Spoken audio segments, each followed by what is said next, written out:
Best in podcast, the best in town. You wanna get up, get ready to get down.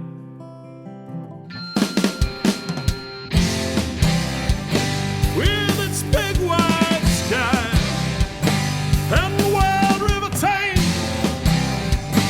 if you wanna go, we can take you there to Great Falls, Montana.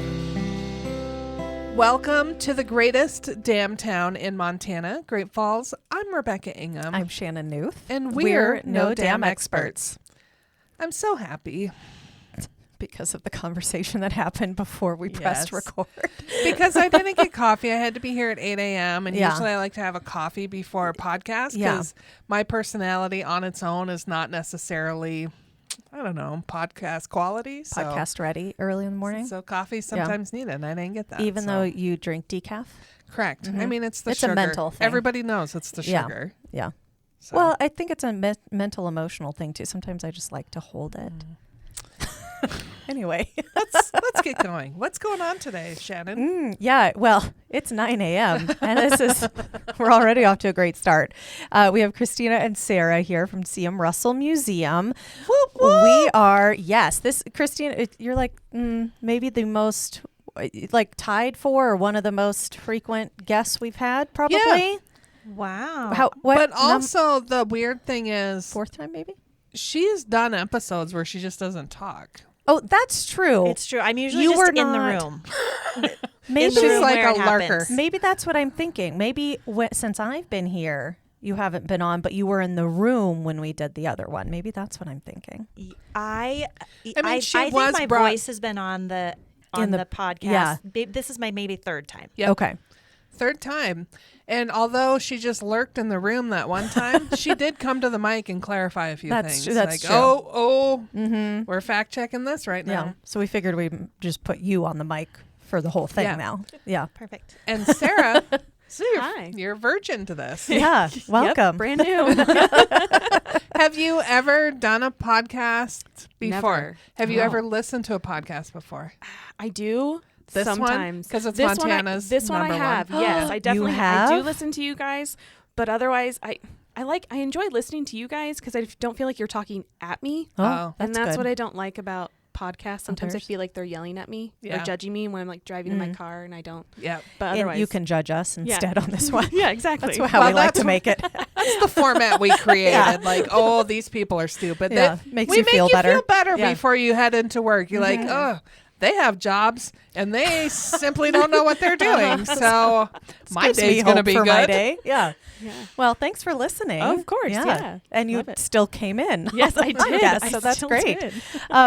So today we've talked many times before about the C.M. Russell Museum. Of course, fabulous, wonderful asset in our community. We wanted to talk specifically today about your exhibits. The because- largest selection, Yes. the largest collection of all Russells ever. Yeah. Well, what we have right now in the That's not museum- completely Fact correct. check. No, I need like a it's- fact check button. I mean, we do have the most Russells on display than we have before right now. So it's a really great time. But the cool thing that we have is we have a masterwork collection that is from the Montana Historical Society, and it's on loan to us. So that's a really big one. I feel comfortable saying it is my opinion, Which I'm I will repeat as fact. pretty sure I am correct that right now we have the largest collection of Russell works on display. In the world. Sure. I was going to say in the country, but probably in the but world I mean, as like, well. why Yeah. would Japan have a collection? You don't know what Japan does. That's true. Yeah, true. That's true. Yeah. We have over 200 Russells on display. Oh my gosh. Yeah. So it's a a lot. pretty great time to come Yeah. to the museum. Even if you're not a Russell fan, there's still some really cool things to see. Like, how many galleries is this taking up? Because that's a lot of art. Of Russell, Well, Now I gotta count in my head. The collection we There's have on 27 loan right now minus 3. is in one gallery. However, Oh. we always have 2 galleries that are full Russell, that are permanently always Russell, and then we've got the early works. We've got his letters in Bullhead Lodge. We've got the temporary exhibition right now, and then we have the Trigg collection. So that's 6 at least. Yeah. And then there's a few more scattered as other Mint parts Bar, of exhibitions. And then, of course, the home and studio. Mm-hmm. That's always on display, too. So, I mean, there's about 10 That right seems now like a lot. dedicated to Russell. I'm including Yeah. the studio and the home as a gallery in each. For Now, people might think that's weird. Like, you are the C.M. Russell Museum, but you're not just Russell art.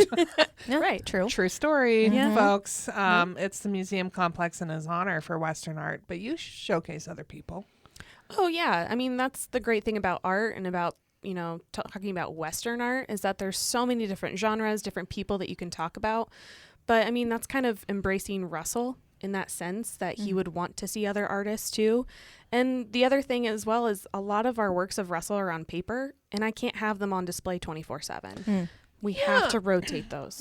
Let's talk a little bit about that because the lights are a little bit dim in some areas of the gallery. Yeah. And for us who are not astute as to why the light dims and you're like, oh, this is romantic. This must be really important. And like you get up close and personal. It's not because you want it romantic, is It's it? an ambiance.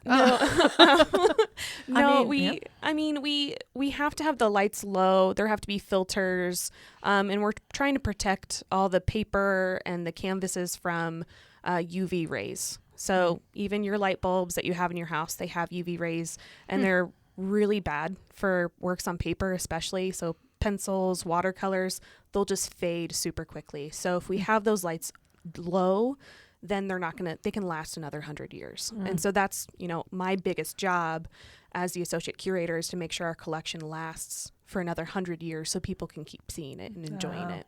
I was just going to ask what your role was at the Yes. Sorry about that. No, I'm the associate curator. Okay. So. How long have you been with the museum for? Come December, it'll be 4 years. Okay. Yeah. Great. It's been pretty exciting. Yeah. What on earth led you to this life? I mean, I don't know. You don't seem like a young Sheldon type of person to me that would be like Sheldon was a physicist. right, Definitely but not that. still a personality trait of like I'm going to curate art and I'm going to preserve my book or You haven't seen her sweet cowhide I boots. have. I did. I They're mean, fantastic, These are my happy boots. as they should be. I mean, I think they yeah. give her power because I commented how amazing they were when we were at Leadership Great Falls. Yeah, There see, you go. I wear them for the fun things. Yes. So I actually, before I moved to Montana, I lived in St. Louis, where I got my master's. Where from Charlie Russell was Russell was born. born. Yep, Yeah. I Yeah. know, right? Just followed the Crazy. Missouri up here. Yeah. Exactly. She said know, she wanted to hop be a the train. cowgirl. Got the boots and made it happen. I mean, yeah.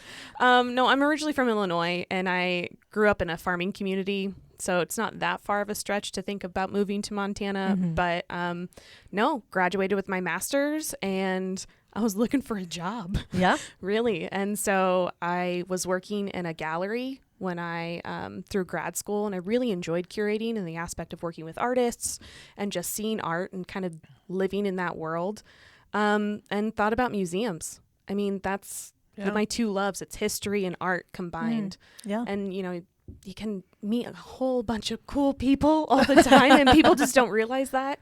And my job is never the same from day to day. So it's always exciting and crazy. And, that's why I love museums. But that's what brought me out here, just kind of by chance.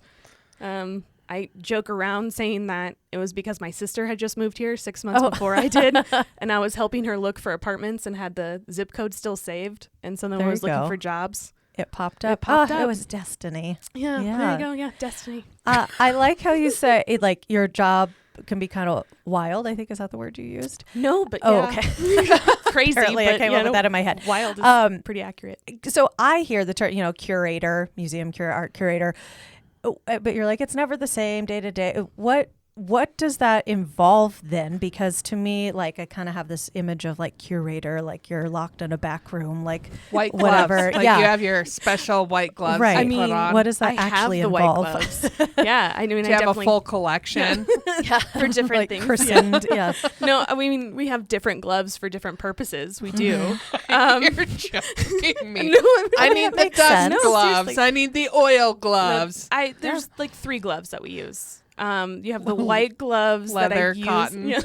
Yeah. The white ones we use more with archives, And when people are watching. and definitely when people are watching. We use those more for like paper because it's easier to kind of grab those and be gentle. We also have just like non-latex ones that we can also use in that. I just don't like how those feel as much. But we have those in case guests come in and need to look at some archives too. We use those. And then otherwise we have like your like working gloves that are like rubber dipped. And so like those are what we like carry Oh. frames with. Oh, 'Cause- less chance of slipping or falling. less chance of dropping. slipping, but also the oils on your fingers can damage bronzes if you touch those or if you touch frames. So you always wear gloves as to, again, conserve the work and it's not going to damage them. Yeah. So yeah, I wasn't kidding. There are like 3 different gloves we use. See, that's what I get for being a smart aleck. Yep. Makes I sense. mean, no, you're just accurate. So it works. Yeah. Well, I'm so brilliant. I mean, I hardly ever know when I'm telling accurate truth. So were you part of, like, in your role, is that part of you that brought the Historical Society ones here or helped kind of organize that, or how does that work? Yeah, I was definitely involved with that. Okay. As a curator, I'm talking to other curators from places. And so a lot has to do with first just asking to see if it's even going to be worthwhile for them. They're under construction right now, so it'll be really cool when they reopen. But we were trying to see if instead of just storing their Russells, if it would just be better to have people see it, have it on view. So Discovering Russell, the McKay collection, kind of came about because of that, for that need of making sure that they're still on view. And so then, yeah, I was working with their curators, just kind of, I came up with a list of things that I would like to see, what I thought were the best, and a little bit of everything. So we have some watercolors, some inks, oils, bronzes, and just, again, so you can see a little bit of the collection. It's not the whole McKay collection. But yeah, so you just make that list and you request it, and then it goes over to different people on how to get it here and paperwork. Pass it off. A lot at of that point, paperwork, yeah. who's McKay? Like what? Oh, yeah. Mhm. Why? Why do we call it the McKay collection? Yeah. So Malcolm McKay was a Russell collector, and he actually was a really good friend to Charlie Russell and Nancy. And so he came out in, I believe, 1899 to Montana, fell in love. He was originally from New Jersey, and started his own cattle company with his partner, Charlie Wright. And they had a brand, the Lazy EL brand. I enunciated on that one. And so he just loved the life of Montana, loved this kind of nostalgia of working for what you had, and, and just kind of, the Montana way of life. I don't know how else to describe it now that like I'm here. I kind of it's like the understand Montana it, way but of it's life. yeah. And so he loved that. But he was in New York in 1911, and he met Charlie Russell, and he realized that his art really spoke to him, and that Charlie was kind of painting this dying way of life in the sense of where the Native Americans were and what was happening to them at the time, and the ranching and the trapping and trading, everything that Charlie was depicting. It was not going to be around for much longer. And so he wanted to help out with that. And so he would commission a lot of artworks. And he amassed a huge collection of masterworks, probably one of the biggest collections that one person collected of Russell during his lifetime that were just amazing. Wow. So that's why we call it the McKay collection, is because the family donated that collection to the Montana Historical Society, and they kept the name. And it includes a lot of really famous Russell paintings that a lot of people have heard of. So Bronc to wow. Breakfast is one that most people have heard of. The Roundup. Laugh Kills Lonesome. Laugh Kills Lonesome. Charles M. Russell and His Friends. So these titles of paintings that if you're a big fan of Russell, probably will kind of pique your ear and you'll be like, well, I've heard of that one. Yeah. So it's just an incredible collection. And then the Historical Society through Sarah also threw in some extras. Yeah. It's just an incredible collection that we have up. Yeah. So there's some other Russells on there that are not part of the McKay collection, but they're part of MHS's. And so you can see those, and that's York, the Keoma. There we go. That's what I was thinking of. A lot of people's opinion, most importantly, would be Waiting for a Chinook or The Last of the 5,000. Yeah. Oh, yeah. I've heard those. The museum, in my tenure at the museum, we've always just had, it's such an important Russell, early Russell, that we had a foam core print of it on the wall. We didn't own it, but we got permission from MHS to have a replica. And we don't have replicas on our walls. No. We put the real thing on the wall. But that one piece is so important to Charlie Russell's story that we needed to have it up. And so we had this foam core piece up since the beginning of time. It's been there for a while. And we now have the real thing for a short period of time. So you can come see the real Waiting for a Chinook. The piece a lot of people say launched Charlie's career. So Interesting. With the McKay collection, so he was Malcolm McKay, was a good friend of Charlie's. Yeah. There's a lot of correspondence that Charlie did where he had drawings, and that's on display in the museum and other places. Are there any letters, like personal letters to Malcolm from Charlie on display with that? So right now we don't have any of those letters in our collection. Okay. Usually what we do is we try to request from other museums if they have those to get those duplications or replicas that we can have up. But we do have a beautiful letter from Nancy to Malcolm and Malcolm to Nancy after Charlie died. So it's like a really beautiful moment to talk about their relationship, that it went beyond just like a patron and an artist. Yeah. And so it's talking about how much Malcolm misses Charlie and how much, he wishes Nancy well. And it's just a beautiful moment to kind of have that. That is neat. one of my favorite things in our museum, I have a lot of favorite things, but one of my favorite things is out in the house and studio. We conserved and refurbished 6 years ago now. It started in, I think, 2016, 2017. Yep.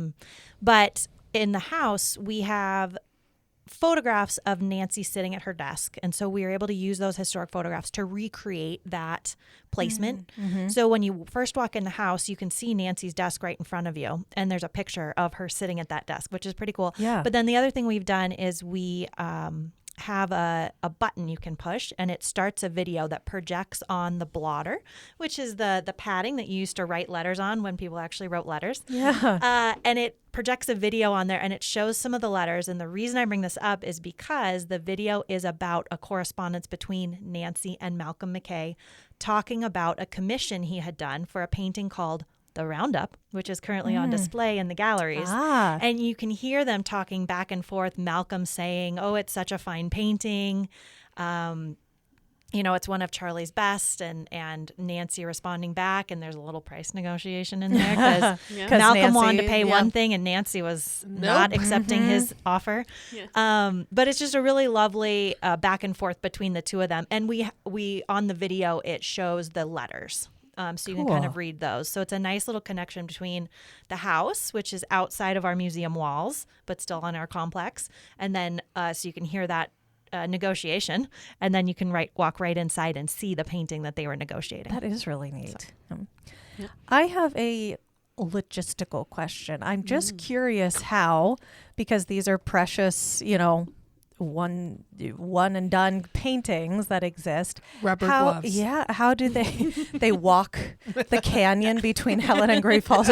How are these packed? How are these transported? Like, what's the process of actually we wanted it to be these? Authentic, so stagecoach. Yeah. Perfect. I love it. Yeah. I was kidding. Hey, in between. Yeah. I love that. So it does depend on place to place. Okay. The nice thing is that we are closer to them. Yes. But they're crated. So someone's building wooden crates that these fit perfectly in, and then there's foam in there, they're protected, and then they get shipped. Okay. Usually with a fine art shipper. So it's a guy with a a white van, but inside is artwork and not, Creepiness. exactly. So I'll say it. We were going that direction. The vans, or when it's going a longer distance, a few years ago we had a large exhibition, and we had paintings coming from all over the country.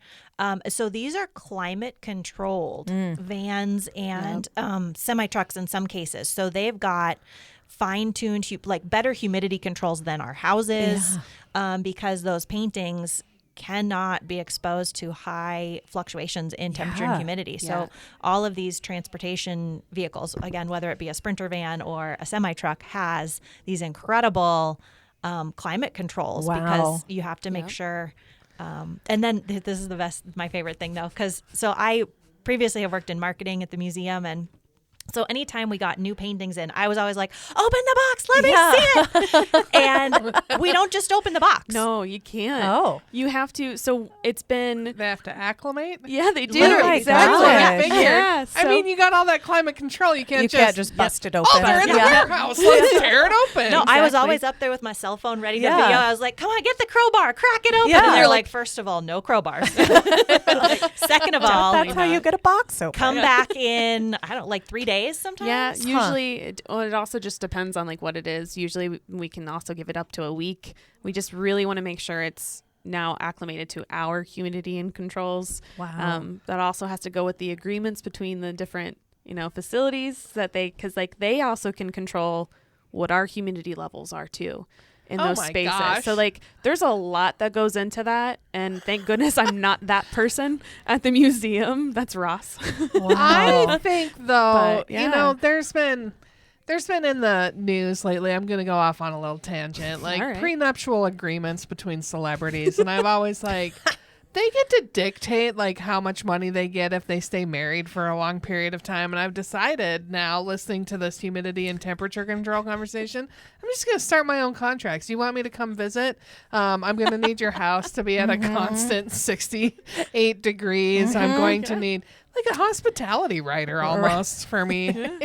I've decided. Only blue M&Ms in your guest room. Blue M&Ms, yeah. Gonna need a fake Sherling blanket thrown on my bedspread. Yeah. Well. That's crazy. They Yeah. can dictate that. Yeah, well, it's I get usually it, within though. it's Yeah. usually within ranges that we already do. Sure. But again, it's what they want, and so we do. We talk about it. We want to make sure that everyone's happy. And again, that because we're responsible for them, they're in our space. We want to make sure that they're happy with us and that they'll want to do it again. Yeah. Well, So, when we do the exact same thing when we loan Exactly. paintings, so it's Yeah. not a one-way street. It Yeah. is very much a painting at the end of the day is the responsibility of the institution that owns it. So if you're gonna loan, just like if you're gonna loan or have someone watch your dog, like you're giving them the right food to feed your dog, the should whole be thing. getting more restrictions for this. Well, I'm just gonna say we have a few items on loan from Wayne Thayer's, and that came with nothing. So thank you, It's Wayne. just in my office. I have my heater on and off all the time. There's I don't- direct light on it. Like, Yeah. I'm sorry, Wayne. It's just depreciating by the day as it Apparently. sits here. There's Notice, got to be. notice I didn't jump up when you were seeking offer some that. artwork for the offices. I Yeah. wasn't like, oh, the museum's got some. I was just a hoping good to get call. like a metal something, like, oh, we're going to put up this metal thing from the gift shop. I wasn't expecting to get an original. I shouldn't be trusted to even really look No. at them closely. Like, Did you tell them? You should No. tell them about your desire for the bison. oh, I do. If you ever get an opportunity for a bison head, like a bison mount, I got Yeah. a place for it, and I would She really really like wants one. that. Do you want with fur? Or Yes. you Yeah, want- we don't. okay. We You just don't have want the skull? skulls. Oh, We could okay. get you Yeah. a skull. I don't want a skull. Oh, I mean, I could maybe find you a head. I don't want one that comes with temperature. Yeah, we control can't do or- that. Yeah. No. No, I'm just saying This we office is do- a little too warm. We have wonderful people who do want to donate things to the museum, and we love that. I mean, we don't have a fund to purchase Russells. That's not, most museums don't have that kind of money just lying Yeah. around. But people come to us to donate other things, and you'd be surprised how many. If you get a bison head Yeah. mount, That you you- just let them know, Yeah. hey, Great Falls, Montana Tourism would really appreciate being able to tell the story of the bison here with a head mount and their And we would send them museum. to the CM Russell. Yeah. I'll see what I can do. Okay. I'll just keep putting it out into the universe. Yeah. I figured may as well tell them too. Yeah. It is a good plan. There's got to be like 10 go ahead. I was going to ask about security. So, like, when people, when the Sprinter van is traveling, is there an MHP following or tailing, or You have art handlers, so museum people who work with art all the time, and you never leave the van alone.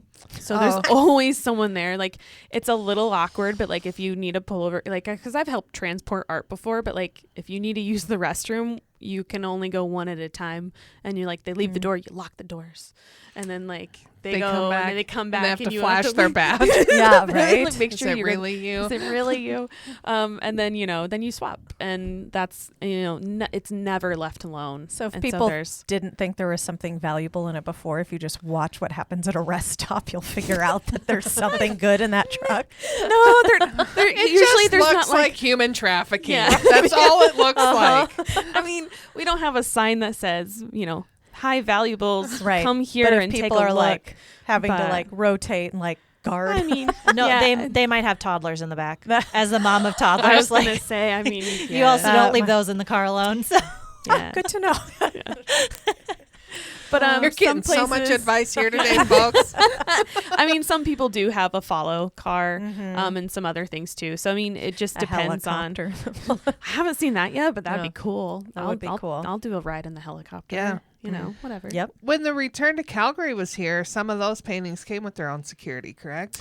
I believe so. I wasn't here for that, but there's again it talks about with those that paperwork what happens. But yeah, a lot of them do. Sometimes they have their own security. Sometimes other curators actually come and they watch the process of them being hung up on the walls. Again, it just depends on where they're coming from and what those negotiations are for that kind of stuff. So Wow. yeah.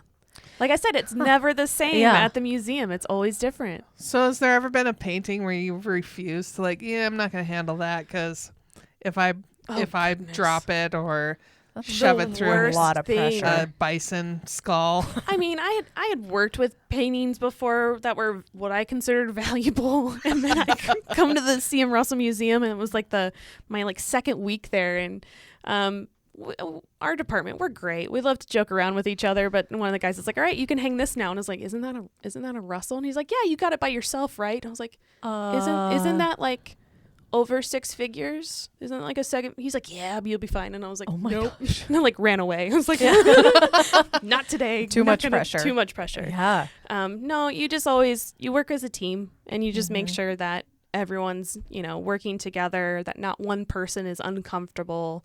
And again, we also never hang a Russell by just one person. We always have that second person there to make sure that nothing happens. So Seems smart. yeah. This is such a career path I cannot go into. I know mean- for so many reasons I could not do that. You just sit there and go, no, I can't do that job. It's a long list of jobs I Far too can't do. clumsy But for that job. Yeah. And you think about the security for that, like that is like, I'm going to go into law enforcement and security, and you stand and watch a painting like that, or you can't even watch the painting, you watch people watching the painting.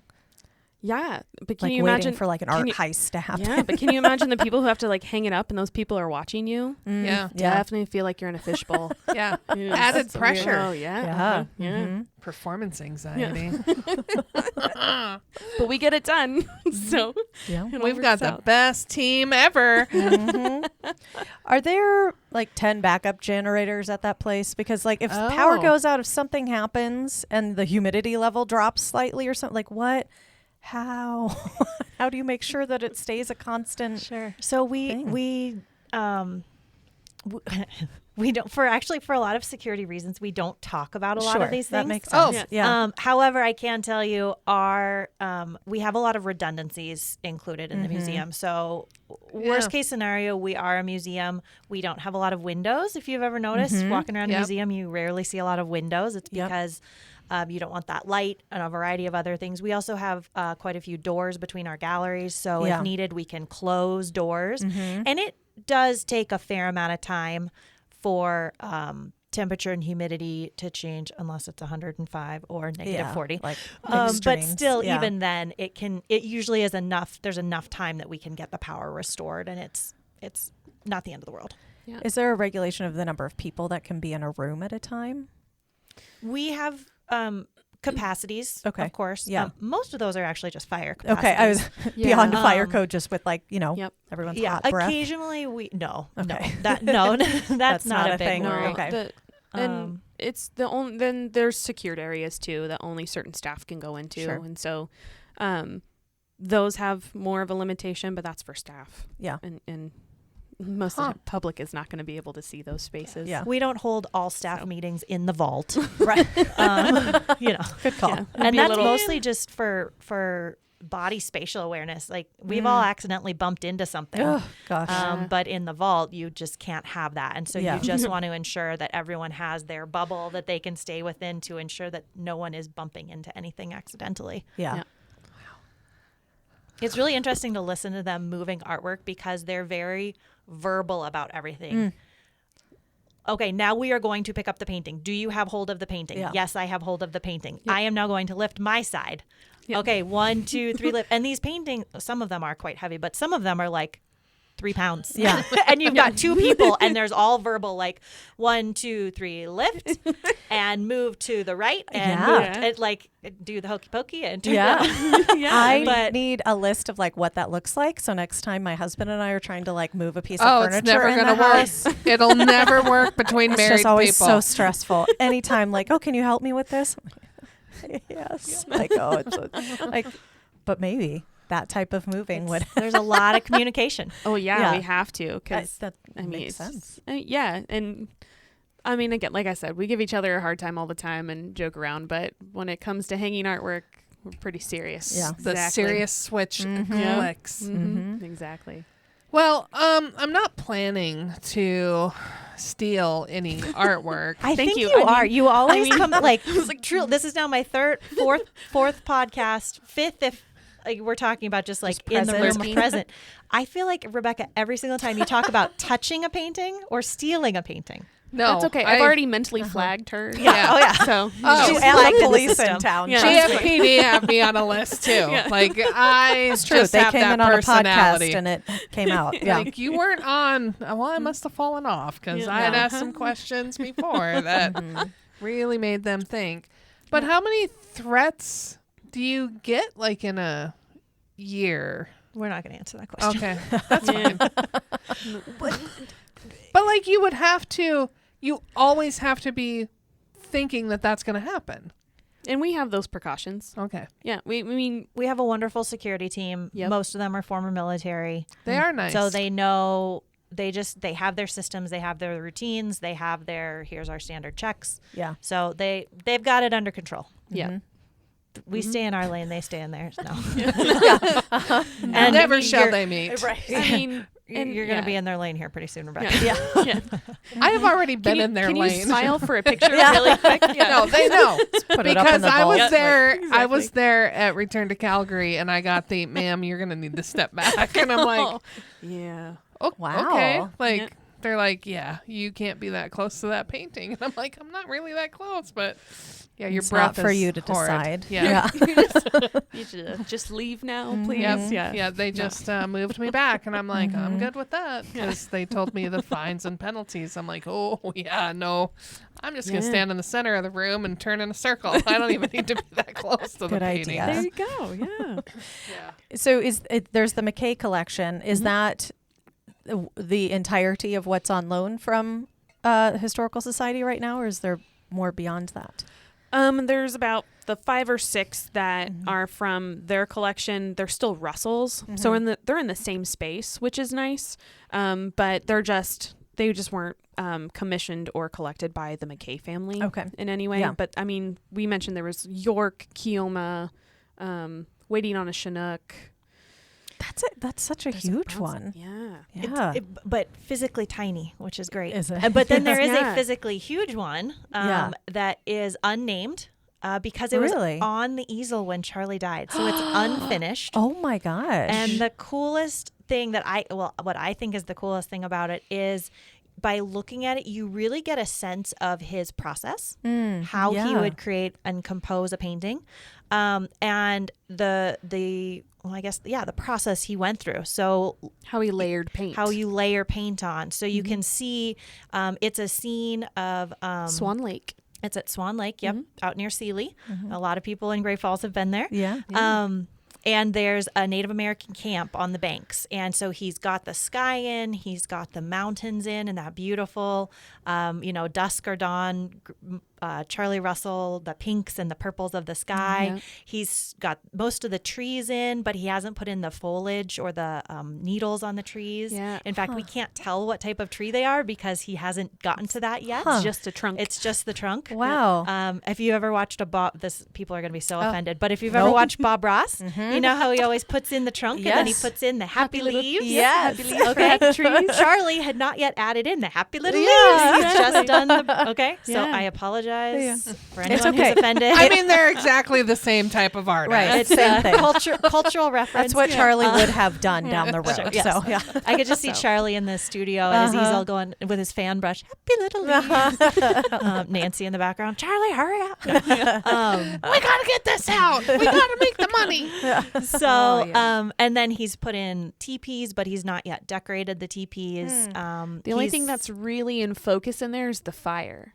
He has a little fire pit going Inside of a teepee. teepee. So he's already thinking about like the light, how the light's going to affect that area, which is also kind of great because that's going to be a focal point for the painting. You just don't know what's happening. And then there's the shoreline, and that's kind of just roughed in. And then there's a figure. You don't know if it's going to turn into like a dog or a person like dipping something in to get water, but you can tell he's just trying to think of putting someone or something there. And it looks like it's been wiped away. So maybe he's going to change the composition. You don't really know. It's just really unique because he was still working on it when he died. Yeah. So that in itself is kind of special, but then it's also, you get to see the process. You don't really get to see that for a lot of artists. That's really neat. And that one's just unnamed. Well, no, it does have a name. It's it was actually commissioned for the Colonel. I'm gonna have to look up on my notes. What often happens though is if a painting's unfinished and the artist hasn't officially named it, later scholars, whoever, they have to give it a name of some kind to be able to categorize it or catalog it, excuse me. And so it's usually in parentheses. And I think this one is Salish Camp at Swan Lake or Kootenai, sorry. Kootenai Camp on Swan Lake. Yeah. And it was painted for a Cornelius Kelly. He had a summer cabin there. And so this is a commissioned piece. It was commissioned for him. There was actually several paintings that he was commissioned at around the time of his death to finish, and did Nancy have to give refunds? Malcolm McKay was waiting on a painting. Wow. He had owned a painting and loaned it to Malcolm. So Malcolm had owned a painting called. Describe it. I don't know which one you're going with. It's the first word is jerked. I think it's jerked up. And the reason is because there's like jerked down, and then there's a lot of jerked up, jerked down there. Malcolm had purchased that painting, and then he loaned it in the early 1920s to a company because they were going to make a print of it. They wanted to put it in a book or something else. And when he received it back, it had been damaged. And he told them, "You damaged it. I don't." And so there's a letter where he wrote to Nancy and said, what should I do? Yeah. Should I tell them that they need to reimburse me so I can have Charlie make a new painting? Should they have it fixed? What should we do? And Nancy was pretty vague in her response, saying, if this painting is incredibly special to you personally, and it was, she knew the story behind it, you should probably just have it fixed, but Charlie could also make you a new one. And Malcolm eventually decided that he wanted Charlie to make him a new one. And so the insurance company, they were still a thing back then, paid out the claim, took possession of the painting and sold it to Dr. Philip Cole, who was another collector and kind of a rival collector to McKay. Oh. And Malcolm was waiting on Charlie to create a new painting for him when Charlie died. And so Malcolm kind of, he got shafted. He was an investment firm owner, if you will, and he managed Nancy's money. That's how close the two families were. Malcolm was their essentially financial advisor. Interesting. And Nancy had Malcolm put that $6,000 in her investment account with Malcolm to hold on to. And when Charlie passed away, she told Malcolm, "I'll take the $6,000 back. It's rightfully yours." Is that, Wow. do we know like a going rate for a commissioned piece when Charlie was alive, like this one he was working on? Well, before, during his lifetime, he was the highest paying living artist. Okay. So that's in the 1920s. In the U.S.? Yes. Okay. World. Yeah. But I think it depends on it also depends on the piece, though. Truly, it depends on the size, Sure. Who it was for. So, Yeah. when Malcolm McKay first started buying Russells, the first known communication we have between Nancy and Malcolm was 1908. And he was inquiring about buying a painting. And she tried to sell him the jerked painting. And she wanted $800. He wanted to pay $500, $100 at the time of receipt, and then $100 every 3 months after that until it was paid in full. And Nancy said, "No deal. It's $800. And then, the Roundup, the painting that I was talking about, the commission, he paid $1,800 for that. Okay. In 1912, I believe. Wow. But Nancy would cut deals for big collectors. You want to keep those big collectors happy. Yeah. If you bought multiple paintings at one time, quantity discount. All the things you do today. Yeah. Right. Exactly. So it really depended. But then later in his life, he received $30,000 for the Believe triptych. so. Oh, Yeah. wow. So I mean, At he that was day and age? Holy cow. he was definitely getting, and I really have to, tip my hat to Nancy for that one. Oh, yeah. 'Cause, I mean, She's- otherwise Charlie was just trading stuff to pay off for Yeah. bar Bills. bills and She's a shrewd she said in businesswoman. That's some my of her- life. Yeah. Like if I had something of value that I'd be like, "Hey, I'll give you this. You give me 6-pack of beer." That'd be my life. yeah, I mean, yeah. Some of Nancy's letters to Malcolm McKay, she actually writes in there, "We would have starved if we had just tried to sell our paintings at home," meaning just selling in this Great Falls market and not traveling to Canada and New York, Minneapolis later in their lives, California. So if they hadn't made those trips and just tried to sell right here at home, they would not have had the same life for sure. Yeah. Wow. But we also have letters too for Nancy and Malcolm in like October 2nd of 1926. So I mean, that's 22 days before Charlie died, where Nancy is still kind of being a little upbeat. She's trying to let everybody know that Charlie's on the mend, and like he will finish the commissions, but she's actually pretty honest with the Malcolms too, just saying that like he hasn't been able to paint since the previous February. So he's just not, wow. he's just being a little slower. And so she was pretty honest with them. So that talks about the relationship too, where she's just not gonna, lie to them, and she's letting them know that he's just not the best. Yeah. I wonder if that letter where she's saying, kind of underhandedly saying like, "You should probably get that painting fixed." Yeah. Don't rely on Charlie to make a commission. I think she was starting to think, "Oh, I don't know if he'll be able to get this done." And so, Wow. yeah. That's all. Well, like, so he died in October. It was February when he had started kind of slowing down. Like, he hadn't really painted much since February. Yeah, and a lot has to do with a couple years before that too. He had a goiter. And he, when he was younger, wasn't exactly, Used his body as a rental. No, not quite that way. But definitely was. He was a cowboy. He was a It was cowboy. a hard life. I mean, hard They life. Slept on the ground, didn't eat a great Yeah, diet. he's drinking, smoking. He's definitely enjoying his life here Yeah. out in the West, and that took a toll on him though. And so that goiter, they removed it, and Charlie hated doctors. Yeah. So he wasn't a fan of that to begin with, but that kind of was the beginning of the downfall for his health. And that was just a couple of years before, around like 1924, if I We'll have to fact check that one too. Sorry about that. Hey, It's roughly in that. You just in go that with time it. frame. We will Yeah. believe you. Yeah. But it was roughly in that time period. there's So somebody then- screaming at the radio or Yeah. their phone. Sorry. Like, Yeah. it's Sorry. not that year. I'm sorry. Hey. It's around there. There's Yeah. a lot of So- stuff you have to know. She's lifting paintings. She has to decide what gloves to wear. Right.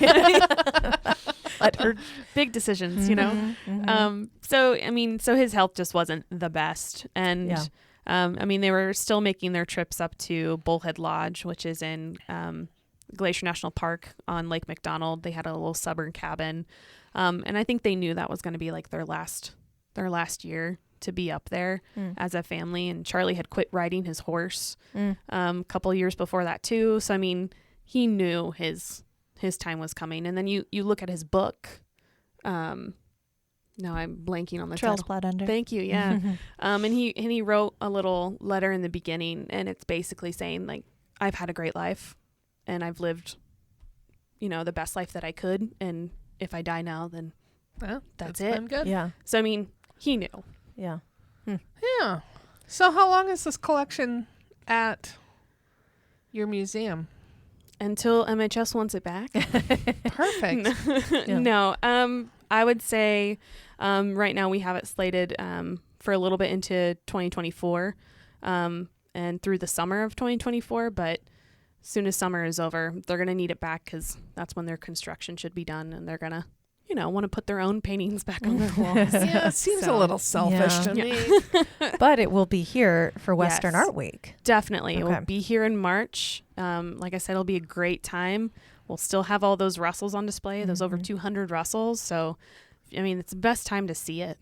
I just don't know why you would not spend some time in Great Falls Yeah. between now and March doing that. Right. And everything else you could do. Mm-hmm. Ski season, go see the Russells. Mm-hmm. Do an event, go see the Russells. Mm-hmm. I think it just fits into everybody's itinerary. It really does. And as we've talked about before on the gift shop episode, Oh, yeah. coming up with the holiday season too, especially, it's a good place to go. Yeah. November Is- 14th. Is there a book That's of Nancy's letters to people? Like each chapter is another I person? would like that. We have, there's quite a few books. One of my favorites, and to be honest, I have 2 books that sit on my desk every day. And I reference them at least once every day. It's a biography of Charlie Russell by John Tolliver. And then the second one is Letters from Charlie, the illustrated letters of the C.M. Russell Museum. It's not... I wasn't involved in the production of it. It happened many years ago, but it is not the prettiest book. It's a soft cover book, so the price point's a little bit lower, and it's kind of this weird yellow color on the outside. But what's so great about it is it's a bunch of the letters, mostly from Charlie, not so much Nancy, but mostly Charlie to his friends, and the museum. Let's be honest, Charlie was not the strongest speller, and he his handwriting was not awesome. And he did not use any punctuation. I mean, You it will is not frivolous. It is period. frivolous. How funny. No periods, no commas. It all goes back to his presumed learning disability, dysgraphia. One of the symptoms of dysgraphia is a complete lack of punctuation. However, And so the terrible museum handwriting. and terrible handwriting. But masterful painter. What's funny? so interesting, I was reading the other day, most people who suffer from dysgraphia, block printing is next to impossible for them.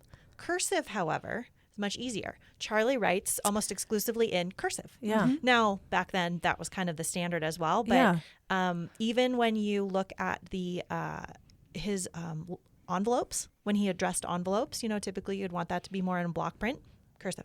Huh. Yep. So I thought that was really interesting. But the letters book is really great because the museum staff at the time dictated or translated the letters, if you will, and so you can actually read them. You can read and understand. Because what usually happens when I read a lot of Russell's letters, Sarah's the same way. You can get about 40% of it. Yeah. Oh, I've And picked then- up. I think it also depends on how much you like which ones you read, because then sometimes you start picking up on his or his cowboy speak, because I mean, it usually takes me about 10 minutes to like, because horses switch my is brain. usually like a hoss. A hot, yep. Oh, yep. yeah. So kinda, you gotta kind of know the lingo. yeah, a little bit. But anyway, so it's really great to have that book because you can cheat. Yeah, that is helpful because I love the letters, just like the personal component to it and the drawings on that. But I always like when I've gone to the museum, I stare at it and I'm like, okay, what does I really he want to say? read this, but I can't. Yeah. We try when we put out letters, we try to have that dictation and like an extended label next to it. Yeah, But I can't always do it. sure. But that letters book, it's a great way to do that because you'll find they'll be in the book. And if you want to know like more of Nancy's story, there's a couple good books on Nancy. There's Behind Every Man. That's a great book about Nancy. Backtracking in Memory. That's a newer one that is out, but that's actually Nancy actually wrote it. Nancy actually wrote it. Okay. And her goal was to actually get it published, but she died before it could. And so they've now had all the manuscripts and they've put it together. And so She had commissioned someone to write a biography of Charlie and she didn't like it. So she hired someone else and she didn't like that one. And so she was like, well, I'm 0 for 2. I might as well try to write it myself. Yep. I love that. That's a great one too. And it has some of the there's when they put it together, it's really beautiful. There's some paintings in there and there's some letters. And so it's a nice tie-in to have kind of through Nancy's eyes of what's going on through their life. Are those for sale at the museum? The ones Yes, about they Nancy? are. Everything's for sale. Well, I'm just checking. I'm just checking. Not quite. Yeah. I got a couple The hearse. paintings. No, you can't buy that. No. Remember? I remember that. Even though it's in the gift shop. Yeah. Did Nancy ever? Do we ever have any like record of Nancy trying to paint? Like, did she have any artistic abilities? She did calligraphy. Okay. But so did Josephine Trigg. Yeah. And so she actually did some calligraphy for Russell as well. But when it comes to actual like artistic abilities, I don't think we have anything that think I so know either. of that Nancy created. We do have some little drawings that Josephine did, however. Yes. We have some beautiful, she made these beautiful, I would say Victorian, I don't know what the correct era is, but like Victorian birds that she would illustrate that are just lovely. They're on display. Some of them are on display in the Josephine Trigg Gallery. So. Yeah. If you guys don't know who that is, that's she was best friends with Nancy and Charlie, and they lived just next door, 2 doors down. 2 doors down. But their family doors down. their family kind of adopted them when they moved to Great Falls, and then Josephine kind of became like a sister to both Nancy and Charlie, and she would read to him in the studio while he was working. She would read him stories, or she would help with the calligraphy and kind of write some stuff. I would think that would be distracting if you're trying to paint a painting and someone just keeps reading to you. Like, hey, the stories would end up like in the soothing. I don't know. Yeah, I think more of a soothing, and I actually think probably a lot of his little sculptures that he worked on, he gave her a lot of gifts. I mean, that's how we have our museum, was a lot from her collection that she kept over the years. Sarah and I work for the Trigg C.M. Russell Foundation because it was Josephine Trigg's cornerstone gift when she passed in the 1950s that started the museum as we know it today. Yeah. Wow. But a lot of the little sculptures that she that's in our collection, they're not your typical Western sculptures. There's elephants, lions, tigers. That's what I I've noticed. noticed those random, and I love those. I love them too. And I kind of think of it more of like maybe she was reading, 1001 Arabian Nights, or she's reading these stories, and that's kind of inspiring Russell to,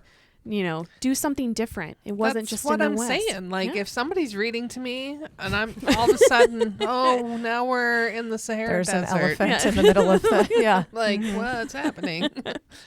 That's just my mind. That's so cool though, because that's such a reflection of like personal, like what their life was like. Yeah. And I mean, if you read a lot about Charlie, you look at some of his work that he's doing, he was just a kid in a man's body. I mean, he just loved to play around and joke. He had a great sense of humor, but I just imagine too, I mean, he'd like to make little gnomes out of found objects and stuff. And that's just him capturing his humor. Yeah. I feel like, and he used to actually in Bullhead Lodge, he would hide them around in the area, and they would be like on guard and they'd be looking out, but he'd just go and he'd put them in the woods and just have them out there. He'd build little homes, and it was just big old kid playing around. So That's it's pretty great. constant creative. Constantly creating. That's cool. That's something you don't see or think about when you look at a lot of his paintings necessarily. Yeah. Well, and I think it's often you don't look back on people, historic figures, and go, they must have had fun. Right. Like you always think they're just stoic because they're stuck in time with the photos that are there instead of being there in real time. Yeah. Very true. Same thing happened. We had the Berlin airlift veterans here. Okay, yeah. And so the Berlin airlift is this big humanitarian effort. And so you look back on it from history and you're thinking, oh my gosh, these people. Well, then you get to hear from the pilots about how they, flew drunk or got kicked out of a bar. And I'm just sitting there going, history's a lot different when you hear it from the people. Absolutely. That's not the stuff that's in the history books. Yeah. No, Yeah, not it's so tended much. to be glossed over Yeah, just right. a little Like, bit. Yeah. I was so hungover. I'm like, no, you weren't. Like, nobody ever did Everyone was anything an bad in the history upstanding books. citizen, and that's all. Yeah. Funny. Anything else that we should know about this collection this time when you have extra Russells on hand? I mean, other than just coming to see it, I mean, everyone is going to experience it differently. That's another thing I love about art. I know sometimes people don't enjoy art because of that, but I think what's great about Russell is that he's a storyteller with a palette and a paintbrush. It doesn't matter, what it's truly about, what you see. You can really come up with your own story and kind of get invested into that. And yeah, it's talking about this place. It's talking about Montana. We can see Square Butte, Haystack Butte in his paintings. We can see the landscape that's just right outside our door. So it's just really a great way to experience Montana in a different way. One of the paintings, Charles M. Russell and his friends, shows actually Charlie, and he's sitting on a horse on kind of a hillside, and coming up the hill sort of below him are cowboys, and they're waving, and some Native Americans, and they're kind of gesturing hello.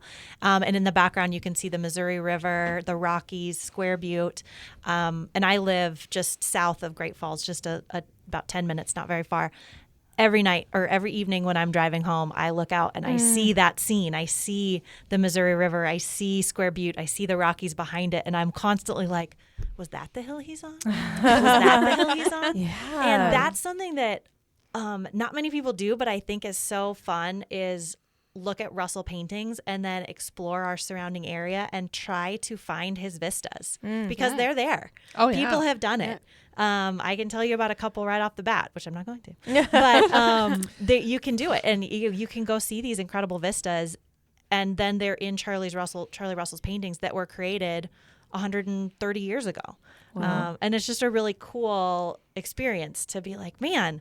And it looks, yes, now there's a few houses and things in the way, but like it. He took some liberties with his landscape. Some of them, but other ones, it's dead on. Dead on, yeah. So I think that's just really cool. And in a lot of Malcolm's paintings, because they were commissions, there's little, to use a contemporary term, little Easter eggs. So in one of them, there's, and I'm not going to tell you which one's in which. You have to go to the museum and see. Yes. But his brand, Malcolm's brand, the Lazy E, which if you're not, I'm not from Montana, so I had to learn all these things. A Lazy E is an E that's on its back. So it's laying down. It's laying down, so it's lazy. And then so the Lazy E, L, so an L comes out the kind of the middle of the E down the bottom of it. So it Lazy EL. That brand is in one of the paintings. Oh. Charlie Russell himself makes an appearance in 3 of them, I believe. 2 for sure, and I think there's a third. Malcolm's? There's a 3. Yes. Of Malcolm's paintings. Yeah. Yep. Malcolm said, "Well, put yourself in there." Because you lived this, you saw this, I want to see you in there. And one of them wasn't a commission.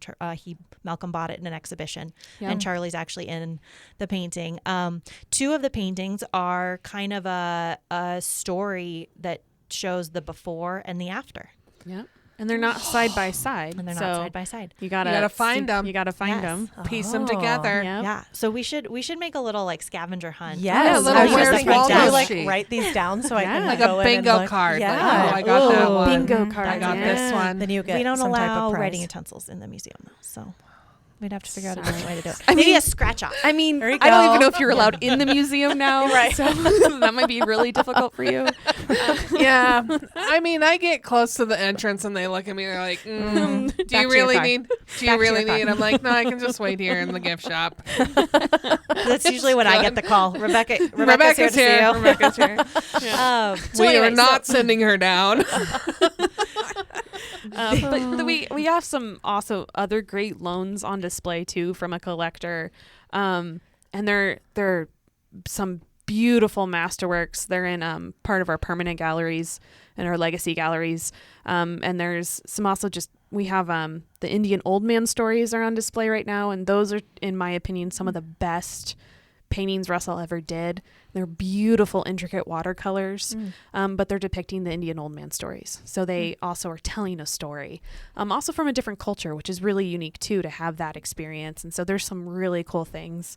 If you want to talk about bison, we got a lot of buffalo hunt scenes that he Yeah. did. It was one of his favorite things to depict. Those are on display. And a lot of people don't realize in the downstairs, the lower level of our museum, we actually have a natural history meets art history Yep. or art exhibition called The Bison, Heart of the Plains. Yes. Is that where the one where Yeah. the floor? We Yes. do. and- Unfortunately, yeah. that's not up right now. Oh, okay. But I But mean, there's a full-size taxidermied bison. Rebecca, you cannot have sorry, it. can't have it.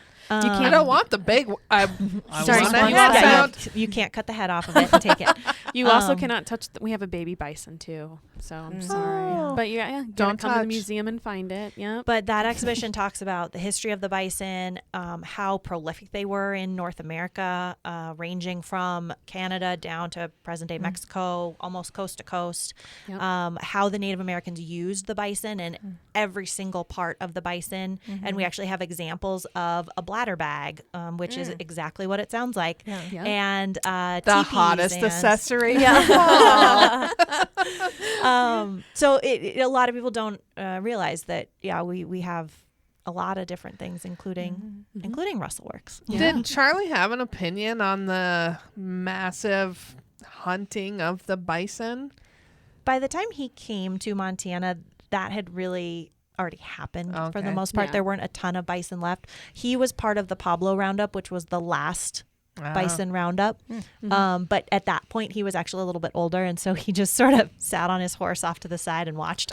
Yeah. Hey, that's what. So But I he think thought it was for- a tragedy. Yeah, I was gonna say it was. I think for him a really big shock. I mean, he'd been growing up in St. Louis. You have the river there, and you have all these trappers and traders coming in. And he didn't like school, so he would actually ditch school with some friends, and they'd go down to the wharf, and they would listen to these stories. And so he's hearing about all these great adventures. His uncles were the Bent brothers, who were huge when it came to frontiersmen in the West and their stories and their conflicts with the people out here. And so, I mean, that's what he wanted to experience. And then by the time he was 16 and came out here, that was all done. So for him, I think it was just a huge shock, and kind of that culture shock where he was expecting something else and it didn't happen. And I think that's what we really see in his paintings. It's kind of this nostalgia of what he wished he could have seen. And then you have the reverse where he's literally painting what he's observing. Yeah. So when he does become a cowboy, he's actually painting those scenes. And that's why they're so visceral and they're real. That's why his horses finally got better as he started painting those, because he was living that life. He actually experienced it. During that time, a lot of artists like Remington, they weren't out in the West. They're painting something that they're just hearing about, but they're not really living it or experiencing it. So that's also what makes Russell unique, is that these are lived experiences. I'll make a plug. Christina was talking about the landscapes and how you can still see them today. We still have some remnant books of the C.M. Russell Auto Tour, which, marry art and scenic drives together. And that will take you throughout the central Montana region and show you where these paintings took place. It's on. You have it on your website, don't you? I think you do. No. Oh. Well, because we have a new Not website. now. So. There it is. Yeah. I'll get you a link. Perfect. And then we have the printed copies here, and I know you guys got some printed copies as well. So Yeah. The Russell Trail. multiple options to engage. Yes. Well, ladies, it's been a blast. Thank you for having us. Thank you so much. I learned a lot. Yeah.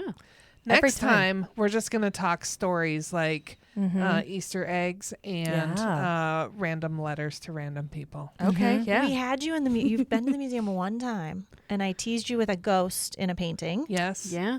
So you'll Did have you to find come it? back to the museum. They did find it. Yeah. Ooh, okay. You'll have to come. We'll have to figure out a way to get you back in the museum. And I don't know if we Yes. can do like a mobile, like we hold the microphones and like walk around. And But do the real we'll- live shock and awe of, oh, I found Charlie. Right. Yeah. Here's the brand. And then the security will be like, never again, people. Never again. Not a good idea. Rebecca will just have her own personal security guard Assistant. with her, holding the back of her shirt. Yeah. It is. Although the last time we were all together in the museum, we were there for a video and photo shoot, and Yeah. I was not the one getting pulled away from walls. It was Christina was the Oh. one pulling Maudie away. She'd be constant, get away from that wall, get a wall. Well, she'd go to lean in somewhere, and Christina's like, you're no. no, you're right next to a picture. She was just, Maddie was like, is 6 feet tall. Yeah. Yeah. She's very tall, and I'm not that tall. And so she would get ahead of me, and she was just so into taking the pictures that she would just, like, it felt to me, I had to sprint on a couple of occasions to be like, too close. So anyway, it wasn't Rebecca. I don't think, Rebecca, No. you weren't there, though. I was there. Oh, you were? Okay. See how just minimal like I everybody made was myself distracting. in Yeah. all of the other. I just sat far Found a away bench. from the art. Found a bench. Middle of the room. Yep. Just circle up. Circle around like, yep, that's pretty one. That's pretty one. Let's go to the next room. That was your chance to go on, like scurry off. No. No one would have noticed. I would rather take security over Christina. A little I would rather take security. We say that 5'6" too. me. Yes. Yeah. I love it. So Thank you, next guys. time we've Thank got our you. agenda. It's been a blast. Yeah. And until we see you folks here planning your trip to experience Great Falls from now until March and beyond, we're here to help. But until you're here, we hope you're having fabulous time with your family and friends wherever you might be. See you soon. We're No Dam Experts is the recorded claims from Great Falls, Montana, covering what you need to know about this amazing damn town. Damn, that felt good.